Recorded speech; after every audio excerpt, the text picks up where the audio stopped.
buli lutukuza olunaku lwa bulungi bwansi tuddamu okujjukira okusoomoozebwa Buganda kweyiseemu okuviira ddala nga tetunnafuna bwetwaze n'okutuuka leero. Ebintu bingi ebyakolebwa, effutwa, obujja, obukyayi,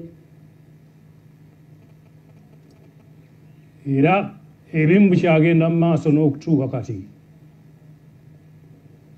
Newankubadde nga bino byonna byagenderera kusaanyaawo Buganda n'ebyanyiga n'ebitundu ebirala ebya Uganda,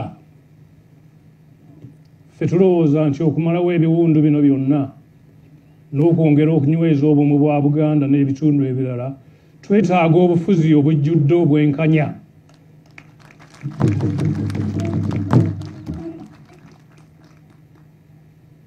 Obugoberera amateeka n'okugaba n'obuyinza nga tugoberera ebyetaago bya buli kitundu. Ekirala, nga bwe tutuuse mu kiseera ekyokulonda, tugenda kulonda abantu baffe. Tusaba abalonzi mutunuulire ennyo abo abasobola okukulaakulanya omuntu wa bulijjo n'okulwanirira ebintu ebikulu Buganda bye yeettanira.